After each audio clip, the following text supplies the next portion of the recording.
Hi everyone, it's Kim at Good Vibe Astrology, and I'm here today to talk about the Sun. It's week 2 in Transform with Transits, and we've talked about the Moon last week, and now we're going to move on to the Sun. The Sun in our astrological chart is a powerful, powerful point. We remember from last week that the moon doesn't have a light of its own, that it reflects the light of the self, the totality of the self. Well, what represents that totality of self is the sun. The symbol is the circle, which is infinity with the dot in the center. And the sun in the personal chart represents the basic drive for significance. It's the will, it's the power to be and do in the world. It's vital energy coming from etheric levels, what we call the prana. It's fuel on which the personality operates. The sun, think of the sun as fueling everything else in the chart. It's also our urge for power, not so much power over, but empowerment that operates in the world. It has to do with our constitutional strength, and it rules the heart and the spine and the physical body, and it rules Leo, the natural ruler of the 5th house. With the sun, it moves through the entire zodiac at approximately 1 degree a day, meaning it's going to get right round the clock, right through all the signs once a year. All right, one of the very most interesting things we can look at in terms of the sun is keep track of what house it's highlighting month by month. It's going to be different for everyone, even though it's obviously going to be in the same sign. The way to do this is to go to an online ephemeris, and what we would do is we will type in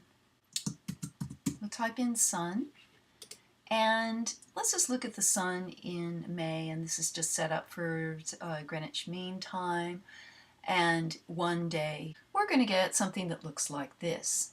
And as you can see, the sun is moving, progressing forward 1 degree every day. Now, to work out how the sun is transiting your chart, in other words, where the sun is lighting up each house in your chart and how long it stays there, is to go through the ephemeris and find the degrees as it crosses each cusp.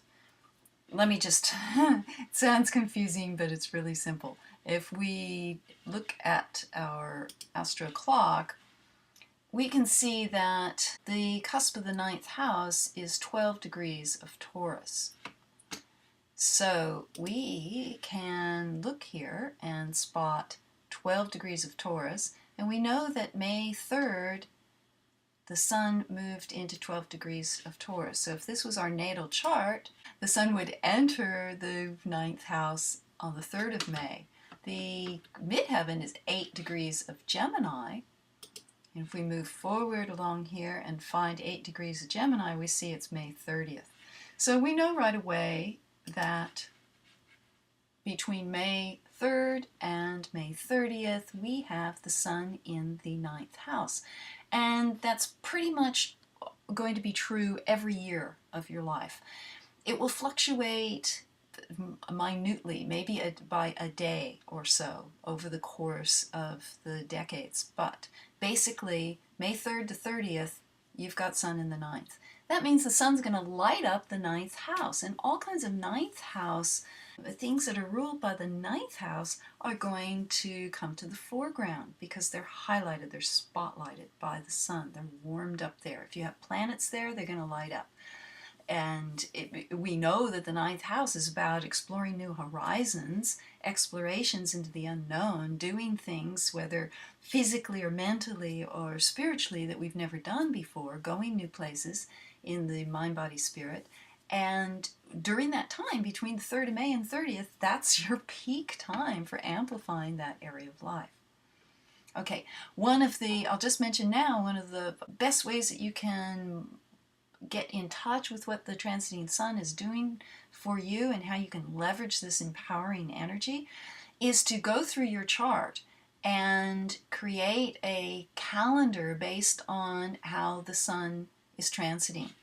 For example, if this was my natal chart, I would get the calendar out for observed May, and I would here on the 3rd of May write down enters ninth sun into the 9th, and on the 30th I would write sun into the 10th.